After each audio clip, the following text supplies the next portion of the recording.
এই অন্তর্বর্তীকালীন সরকার নিউট্রাল সরকার না, আই রিপিট। তাদের একটা বিশেষ দলের প্রতি তাদের এক ধরনের নেক নজর আছে, প্রধান উপদেষ্টা নিজের আছে। আমি শুধুমাত্র ক্যাবিনেটের কথা বলছি না, এমনকি এখনো দুজন উপদেষ্টা আছেন যাদেরকে আমরা very much align to a specific party আমরা দেখতে পাচ্ছি। শুধু সেটাই না, প্রধান উপদেষ্টার এমন মন্তব্য আছে যেটা বিএনপির প্রতি খুবই নেগেটিভ অ্যাটিটিউড তার আছে, সেটা প্রকাশ করে। ধরলাম আরেকটা সংস্থা এরকম একটা প্রোগ্রাম আয়োজন করেছে, তারা খুঁজে 26টা দেশ বের করেছে যেখানে যত বেশি লম্বা অন্তর্বর্তীকালীন সরকার সেই দেশে তত ভালো হয়েছে, এরকম একটা প্রেজেন্টেশন দেওয়া হলো। যত কম হলো সেটা তত খারাপ।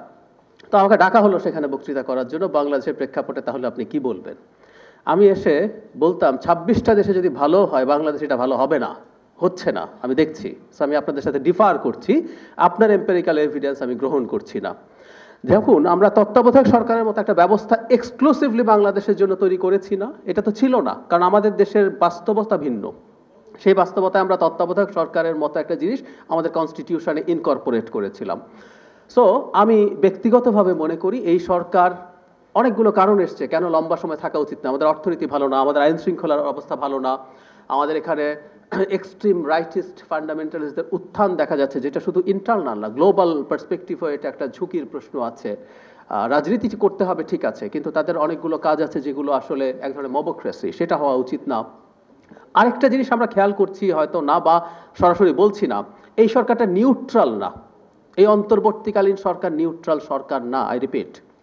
তাদের একটা বিশেষ দলের প্রতি তাদের এক ধরনের নেক নজর আছে, প্রধান উপদেষ্টা নিজের আছে। আমি শুধুমাত্র ক্যাবিনেটের কথা বলছি না, এমনকি এখনো দুজন উপদেষ্টা আছেন যাদেরকে আমরা very much align to a specific party আমরা দেখতে পাচ্ছি। শুধু সেটাই না, প্রধান উপদেষ্টার এমন মন্তব্য আছে যেটা বিএনপির প্রতি খুবই নেগেটিভ অ্যাটিটিউড তার আছে, সেটা প্রকাশ করে। তো এরকম একটা সরকার যেটা নিরপেক্ষ না, যা নিরপেক্ষ থাকার কথা ছিল, সেই সরকারটা আসলে কেন আর লম্বা সময় থাকবেন? আরেকটা কথা বলে শেষ করি। কেউ কেউ বলেন যে আইন শৃঙ্খলার এই অবস্থায় কিভাবে নির্বাচন হবে, আরো সময় চাই। আমার কাছে মনে হয় দিনে দিনে যেভাবে ডেটারিয়েট করছে সিচুয়েশন, আপনি সামনে অবস্থা আরো খারাপ হবে। যে সরকার 11 মাসে বা 12 মাসে পারে নাই, সেই সরকার আগামী আরো ওনার যে সর্বোচ্চ সীমা যে জুন মাসে মধ্যে হয়ে যাবে, আমি সেটা কোনোভাবেই মনে করি না। বরং আমরা ফেব্রুয়ারি না, আমরা আবার ডিসেম্বরে নির্বাচনের জন্য দাবি জানাবো কিনা সেটা ভাবা উচিত, কারণ সিচুয়েশন ক্রমেই আরো খারাপের দিকে যাচ্ছে। আর ওনারা যেভাবে করতে চাইছেন সেটা তারা পেরে উঠবেন বলে আমি বিশ্বাস করি না। শেষ করছি এটা বলে, অ্যাজ আর্লি অ্যাজ পসিবল ফেব্রুয়ারির জন্য যেহেতু একটা আলোচনা হয়েছে, এরপর কোনোভাবেই আসলে নির্বাচন যাওয়া উচিত হবে না। এই দেশটাকে অত্যন্ত খারাপভাবে তারা চালিয়েছেন। শেখ হাসিনা দেশের অনেক ক্ষতি করে গেছেন, প্রচুর অজুহাত দেওয়া হয়। এখনো কোনো সমস্যা হলে বলে পতিত স্বৈরাচার, পতিত ফ্যাসিস্টরা ফিরে এসে নাকি সংকট তৈরি করার চেষ্টা করছে। আমরা খুব ক্লিয়ারলি দেখতে পাচ্ছি এই দেশ আরো ভালোভাবে চালানোর স্কোপ ছিল, তারা পারেননি।